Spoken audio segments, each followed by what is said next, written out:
innovación e historias humanas. Escuchas Emprender es Clave. Buenísima la música para presentar a don Fabio Costa, el librero de Bros Librerías, y que desde hace ya cerca de un mes, un poquito menos, trae esta nueva sección a Emprender es Clave que se llama Emprende Errores, donde justamente Fabio nos invita a conocer historias del lado oculto del emprendimiento, caídas, tropiezos, decisiones equivocadas, pero siempre con las lecciones también aprendidas. Fabio, ¿cómo estás? Muy bien, ¿tú? Bien. ¿Cómo llegas al viernes?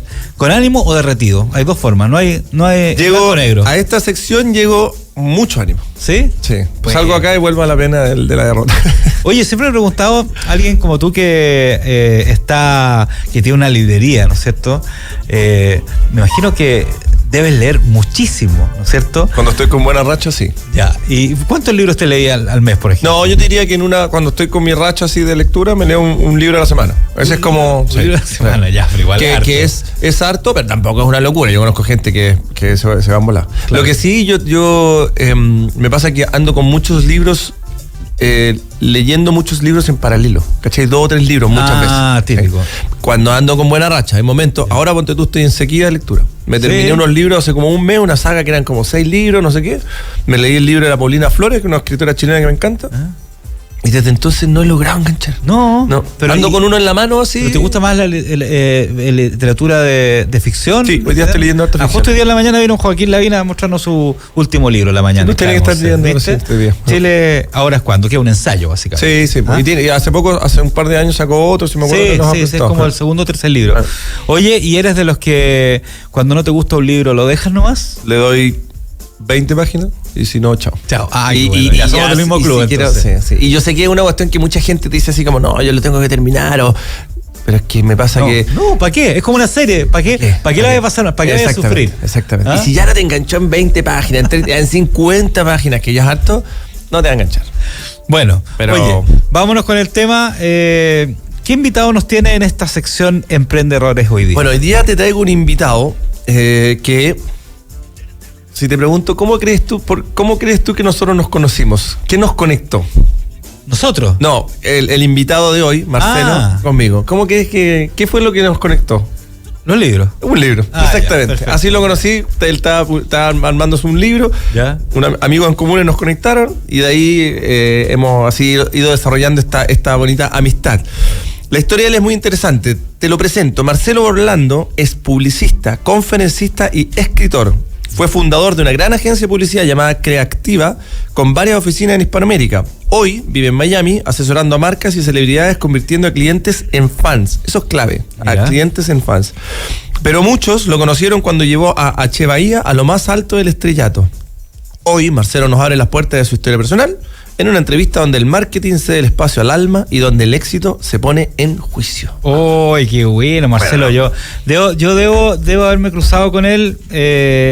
Ya vamos a verlo. A ver, en el año más o menos entre el 2000 y el 2004, yo era editor en Terra Network, ¿te acordás de ese sitio? Terra, y armamos yo estaba a cargo de la parte multimedia, hablamos un estudio multimedia para hacer cosas por streaming cuando todo el mundo estaba conectado a través del teléfono, y hicimos los primeros videos chat, y a uno de los que trajimos fue H. Bahía. No sé si a lo mejor estaba él, ¿se acuerdan?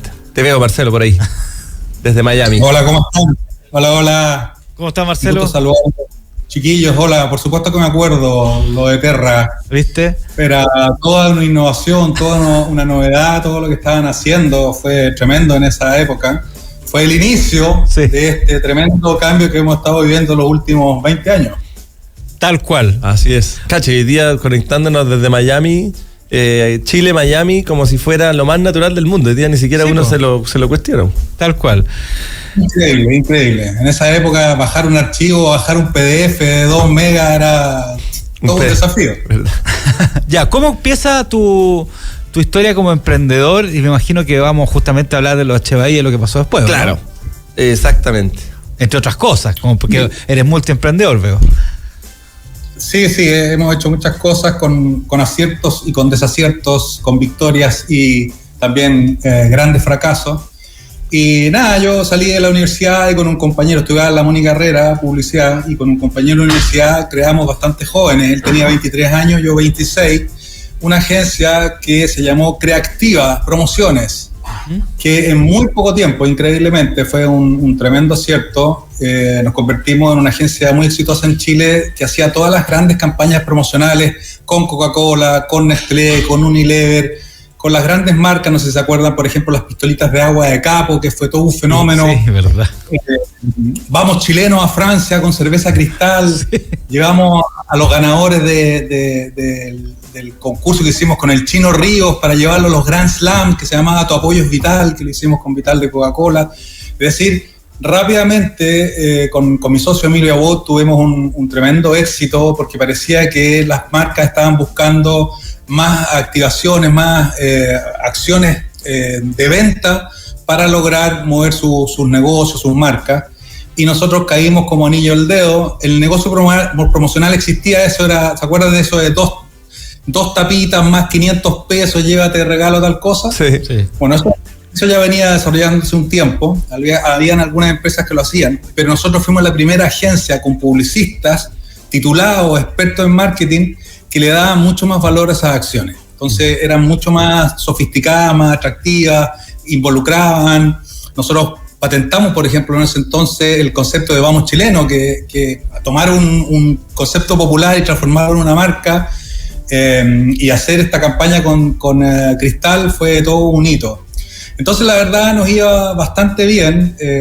Después me puse a viajar, yo conversé a mi socio, que era más conservador que yo, de abrir oficina en otros países, y partí, me acuerdo, un día llegué a las 5 de la mañana a México, comprado con un pasaje de puntos de LAN en esa época, para empezar a estudiar ese mercado. Me fui a meter a un supermercado para ver si se hacían o no promociones, un poco lo que nosotros estábamos haciendo en Chile, y 3 años después teníamos la agencia de promociones más grande de México.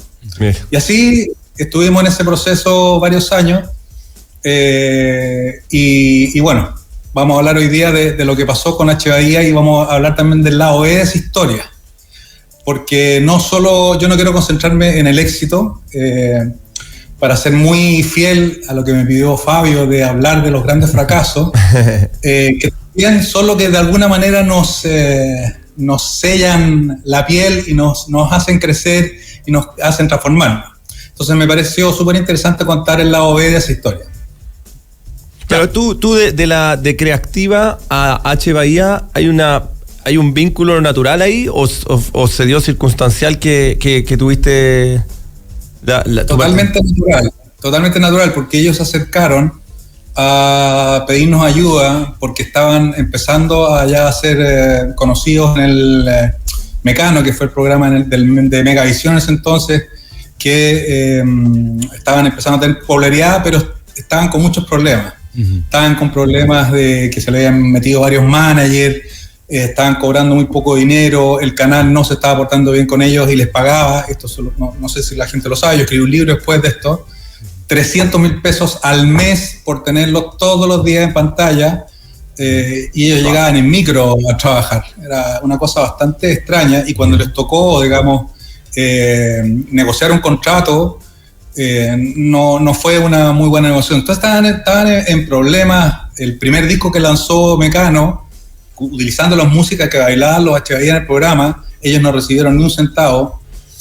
Entonces estaban en problemas porque estaban creciendo, pero estaba todo muy desordenado, eran brasileros, lo sabemos, no hablaban bien el español, uh-huh. Se le había metido mucha gente, estaba bastante desordenado el tema, y llegaron para pedirnos un poco de ayuda, primero como para hacer más cosas, digamos, pero cuando yo me involucré, me di cuenta que el problema no era de si, porque querían hacer, por ejemplo, un team de verano con alguna marca, qué sé yo, llevando al grupo a las playas con nuestra agencia, pero yo me di cuenta que el problema era muchísimo mayor.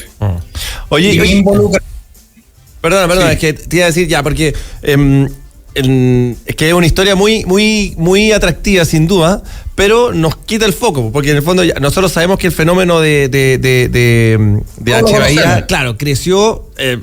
Tu rol fue muy importante, pero vámonos a la parte en que ya, la cosa ya deja de ser tan bonita. Yo solamente quería aportar a lo que dice Fabio, que claro, H. Bahía creció, se transformó hasta en el Festival de Viña estuvieron, ¿no? Por eso, en algo súper popular que todo el mundo conocía, pero además aparecieron otros grupos similares. Sí, quizás ninguno le hizo tanto la competencia, un par, pero finalmente marcaron una tendencia, digamos, claro. De ese tipo de música también. Totalmente, crearon todo un fenómeno, pero estoy de acuerdo contigo, Fabio. El tema es que hay algo aquí que yo por lo menos nunca conté. Sí lo conté en mi libro, pero algunas personas lo leyeron, ¿cierto? Porque esto que voy a contar no era popular en los diarios, no salía en las portadas, nadie lo hablaba en la tele. Y es que mientras nosotros y todo el mundo celebraba el éxito, yo empezaba personalmente, profesionalmente, a perder lo más importante, que era mi alma en ese proceso. Porque estaba en el mejor momento de mi carrera. Yo, en realidad, mi involucración por el proyecto fue más, si bien, claro, interesante, un grupo que estaba haciendo ruido en Chile, en realidad fue porque yo me enamoré de Flaviana, la conocí en algún momento y empecé a tener una relación con ella. Y eso cambió totalmente mi involucración en el proyecto, y ahí realmente no supe separar el amor del trabajo, el corazón del contrato, y pensé que todo se podía manejar junto, una empresa, liderar un fenómeno, tener una familia y tenerlo todo junto sin límite. Y eso realmente fue lo que provocó un desequilibrio muy grande en mi vida. Nosotros ya habíamos vendido nuestra agencia, entonces yo estaba como en un proceso de tomar decisiones en mi vida, y me involucré en este proyecto artístico sin saber muy bien de qué se trataba, en un entorno bastante complejo, y lo que de alguna manera este gran éxito también tuvo un costo gigante porque me puse arrogante, soberbio. Imagínate que se había creado por primera vez en la historia de Chile un fenómeno de marketing con estas características, y tú no estás preparado para enfrentar ese éxito. Si bien yo trataba como de tener bien los pies puestos sobre la tierra, pensé que era imparable, pensé que todo se podía conseguir, y yo pensaba que todo lo que yo hiciera en el futuro iba a ser exitoso, va a tener muy buenos resultados. Pero cuando mi relación personal colapsó, todo se fue al carajo. Pero ¿y por qué? Realmente, ¿Por qué? Eso debemos saber. ¿Por qué? Porque tú estabas mal, porque fue un golpe de realidad. O porque el negocio empezó a bajar también. Porque son dos cosas acá diferentes. Uno es todo el tema, obviamente, de la salud mental, de lo que significó. Claro, de cómo te afectó a ti. Y otra parte es el negocio que puede que haya estado teniendo números azules o haya tenido buena expectativa. ¿Cómo ambas cosas no pudieron fusionarse bien, digamos? ¿Ah? Bueno, básicamente porque no supe separar las cosas. Efectivamente, este fue un fenómeno que tuvo un auge y una caída, digamos, pero la verdad es que yo como que de alguna manera me casé con mi producto. Ya. Entonces no supe separar el trabajo de lo que significaba desarrollar esta marca, este proyecto en un campo que yo no conocía nada, que era el campo artístico, producir discos, shows, presentaciones, fans, toda esa cosa. Y incluso terminamos viviendo todos juntos en una casa que nos arrendamos primero en Chile y después en México, digamos. Imagínate viviendo de alguna manera como gitanos, viajando de un lado a otro. Nace mi hija, y la verdad todo se empieza a enredar, y también mi relación empieza a fracasar. Entonces cuando se acaba este matrimonio, se cae todo, ¿ya? Y ahí es donde viene el verdadero aprendizaje, más allá de todo lo que vivimos, que fue súper interesante, es cómo rehacerse. Mi socio me decía, ¿por qué te vayas a poner a trabajar de manager de un grupo de bailarines brasileños? Nosotros tenemos nuestra agencia, somos exitosos, tenemos oficinas en diferentes países, y tú estás viajando de manager en una van con ellos. Y claro, como yo soy muy apasionado por las cosas que hago, yo quería conocer muy bien cómo eran los detalles. Pero al estar casado con el producto, los límites empezaron a ser... casado literalmente. Literalmente. Yo me quiero enfocar en dos cosas que mencionaste. Uno es el concepto ese de casarse con el producto, pero dejémoslo ahí en pausa porque quiero ir al otro primero. Tú bueno, se nos repite un concepto que tú conoces a Eduardo Águila, quien fue nuestro invitado la semana antepasada, sí. Y que Eduardo también habló en un momento de esto de la soberbia finalmente, de que cuando uno está en la cresta de la ola, piensa que siempre se va a mantener ahí, y eso nos lleva también a ver las cosas de una forma distinta, un poco distorsionada, y es peligroso. Pero dijiste, yo no estaba preparado para ese éxito. Tú, en tu opinión, ¿existe alguna forma y esto pensando en los que están partiendo, qué sé yo, ¿existe alguna forma de prepararse para ese éxito? ¿O son necesarios los porrazos? Sabemos que son buena escuela, pero ojalá evitar ciertos dolores. Y después el concepto de casarse con el producto, que en tu caso, claro, es muy literal, porque estabas casada con una un miembro de la banda, pero en un tema, en un proyecto donde yo no literalmente estoy casado, ¿hasta qué punto debiese involucrarme emocionalmente para no perder la racionalidad o la objetividad en mis decisiones también? Bueno, es que lo que pasa es que yo creo que, bueno, hay temas muy profundos que no tenemos el tiempo para abordarlos, pero habría que repensar muy bien cuál es el concepto de éxito. Uno piensa, de acuerdo a este constructo cultural, de que el éxito es tener mucho dinero, fama, etcétera, pero si tú no tienes en tu vida nivelado otros aspectos en tu vida, ese éxito puntual en un aspecto de tu vida simplemente no es suficiente. Uno tiene diferentes dimensiones en la vida, el éxito profesional, podemos decir, el éxito familiar, la relación que tienes contigo mismo. Si tú desarrollas un proyecto o algo que hace mucho ruido en tu vida, pero opaca o termina comiéndose las otras áreas, la verdad, claro, que eso más que un éxito es un gran fracaso.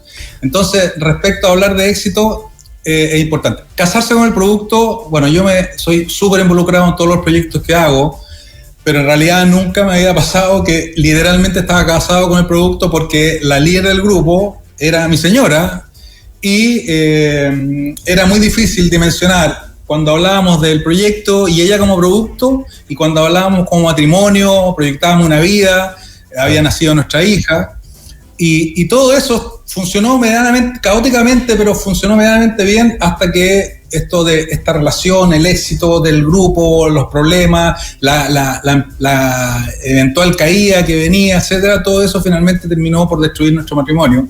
Y lo más grave para mí, porque una relación puede fracasar, pero lo más grave para mí es que yo estuve 10 años lejos de mi hija, porque Flaviana siguió en su proyecto, viajando por países, etcétera, y eso me cortó mi carrera de 10 años.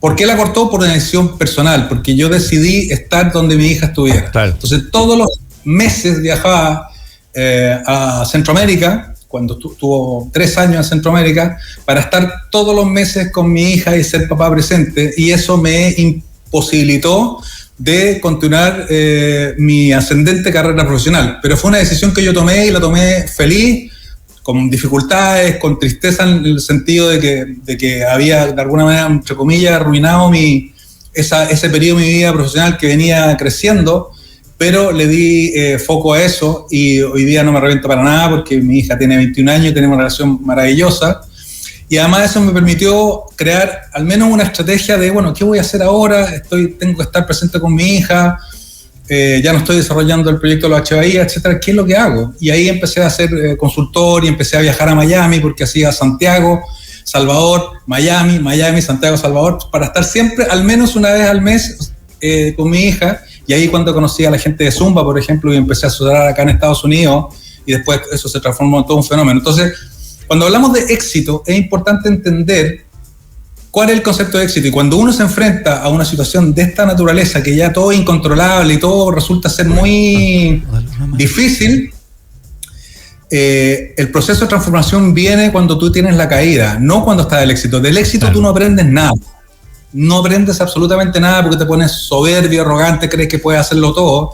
Y en el caso mío, yo decía, bueno, yo tengo una capacidad creativa de darle valor a las cosas, a las marcas, a las personas, a este grupo, y eso lo voy a tener siempre. Entonces lo que haga lo voy a lograr. Pero cuando entré en esta crisis emocional de la distancia con mi hija, la verdad es que me di cuenta que de alguna manera la creatividad no viene del ego, viene desde la emoción. Y cuando me nublé mi emoción, me quedé totalmente borrado, totalmente carente de herramientas para seguir desarrollando mi actividad, hasta que muchos años después volví a retomarla y con el aprendizaje pude lograr tener aprendizajes nuevos.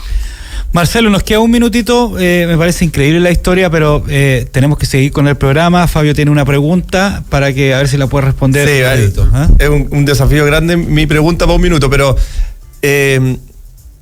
describiste el tema del éxito, pero ¿cómo describirías tú el fracaso? El fracaso, muy rápido, es lo mejor que te puede pasar.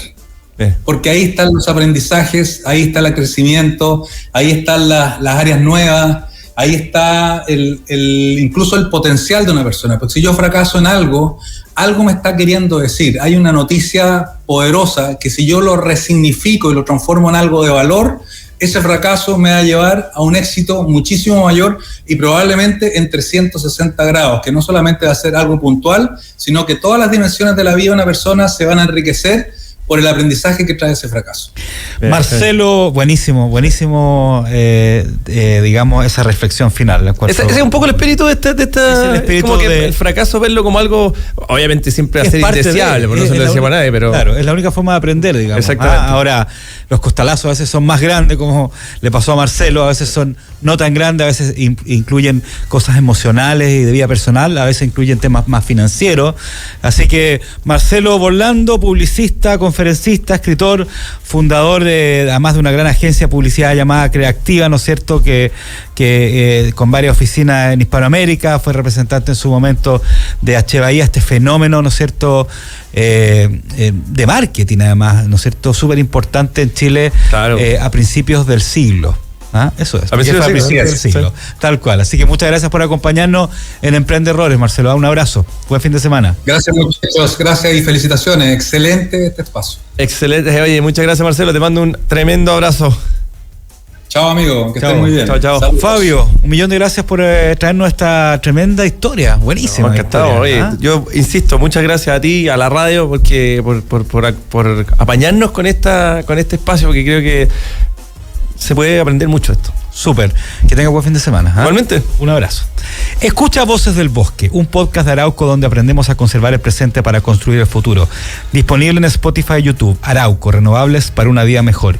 Y me contó un pajarito que en SQM Lito trabajan por un ambiente laboral inclusivo, fomentando la equidad y la conciliación entre la vida laboral, familiar y personal. Gracias a este compromiso por el desarrollo integral de las y los trabajadores, hoy son la primera compañía minera en certificar todas sus faenas con la norma chilena 3262. Ya lo sabes, te lo contó un pajarito. ¿Y qué es lo que transforma una empresa cualquiera en una hiperempresa? Su capacidad de gestionar datos velozmente. Mundo Empresas te ofrece una fibra óptica que te hace crecer, capaz de gestionar volúmenes de datos con mayor rapidez y estabilidad. Contrata en tumundo.cl/empresas o al 609.100-200. Nos vamos a la tanda comercial y volvemos para celebrar el Día de las Donas.